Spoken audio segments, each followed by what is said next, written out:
This is the Hidden Killers podcast with Tony Brueski. Featuring author, psychologist, and daily contributor, Shavaun Scott. How common is it for people who are in, some sort of extreme religious belief kind of on their own, like Lori and Chad were, to have other family members come into that fold, as we've seen here with Melanie that came in? Are they at higher risk? Are you at higher risk if you have a family member that's really into this stuff of falling trapped into it? I think families carry a lot of influence. And so you'll see that probably with all religions, people that were raised with a certain belief system, often their kids or other relatives, their siblings, they're all a part of it. You see that a lot with the Mormon church, where people stay in it. I just read something recently that you can tell Mormons by looking at them, because the gene pool has been sort of concentrated. And so this was a scientific thing, that there was a Mormon physical appearance. Really? Yes. And I'm not making this Sure, honest. yeah. It sounds weird. No. But this article was a scientific article. It broke it down because they marry other Mormons. Yeah. And so they do have a much more narrow gene pool than the rest of the population. Yeah. And so I think, there is a tendency to keep these beliefs in the family, or the family members to share them. Well, and then you also have the fact that some religions, where if you do leave the church, you lose your family too. Yeah, very much so. I see that a lot of folks with, a lot of people do leave the Jehovah's Witness faith because it's so strict and narrow, and can't celebrate birthdays, and and so a lot of times people come to therapy who are former Jehovah's Witnesses, and their big grief is that their family has completely cast them out. They've lost everybody. And what is that? Like, if you truly have a family and you love your family, and then one of them decides, you know what, this isn't for me. The fact that a parent could just be like, well, you're out, because you don't like, and just dismiss the relationship, the everything, the bonding, the years and years and years of bringing that person into this world, helping them become an adult, and then just turning it off because they have a slightly different belief system. What kind of human being is that? I mean, is that a narcissist right there? I mean, are some of these more cult-like religions like Jehovah's Witness, is it really just a bunch of narcissists that are able to kind of flip things on and off, where they can just dismiss their family members in that sort of an extreme way, when otherwise they would have been loving and warm had they not chosen to leave the religion? It's really hard to understand, and it does smack of a lack of empathy, definitely. Yeah. Are they all narcissists, or are they something else? I don't know if we have it really figured out. It also, brought to mind another extreme case that I think is part of the culture and part of the way people are indoctrinated, like the honor killings that you see in countries like India and Pakistan sometimes, with the Muslim families, where, they find a girl is raped or something awful happens, and they kill her. Yeah.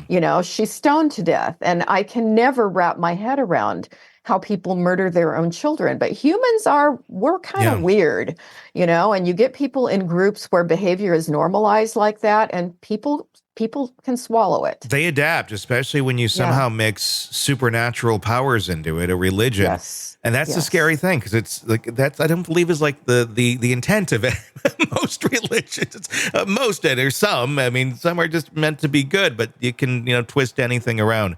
Let's take a listen to Lori's niece Melanie here talking about, of course, who else is bad? Well, maybe the police looking into you, and they're naturally, of course, then dark. At some point, did you have conversations with Chad and Lori about law enforcement?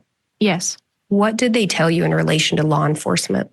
They told me that law enforcement was corrupt and that they were after them and that they couldn't be trusted. At some point, do you recall if specific law enforcement officers were identified as dark by Chad and Lori? Yes. Who were those officers? Detective Aramasio and I want to say Detective Hope. Is that? I'm not sure if that's right. There was somebody who was related to Tammy's family, I think.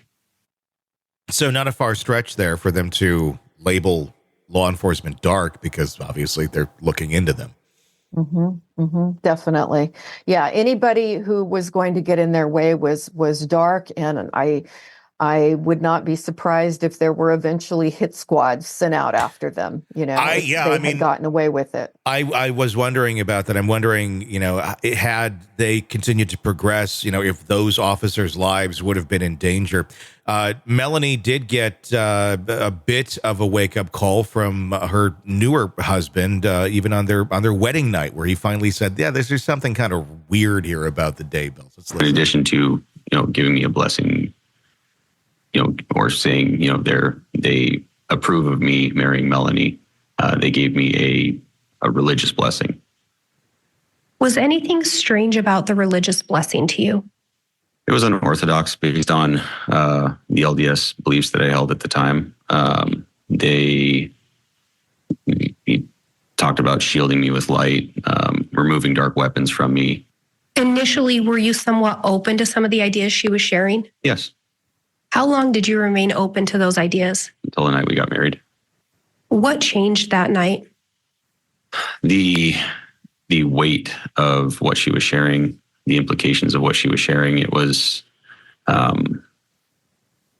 just hearing that she feared that Tylee and JJ may have been in danger at that time, and the behavior that she was seeing from Chad and Lori at that time.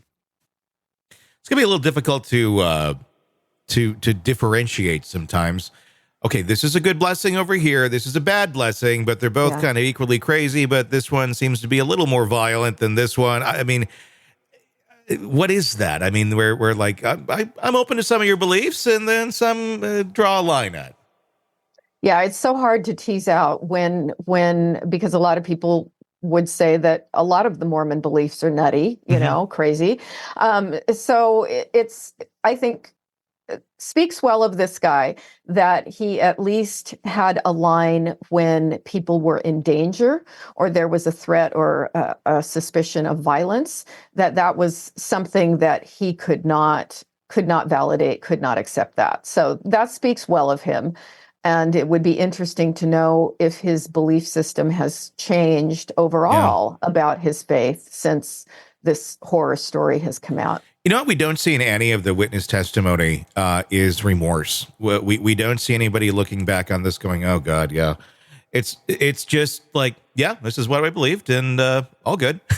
There's no covering the face like, oh God, I can't believe I believe any. They're usually, if you walk out of something that you realize, oh, that was pretty bad, you're going to exude that in some way, shape, or form. We don't see that in any of the people. No. And tears, Tears, I mean, I would think, having been part of this horrendous thing, I mean, I can't imagine being part of this horrendous thing, but if I were part of anything horrendous, I would be shedding tears about it. I mean, I would be really distraught. Yeah.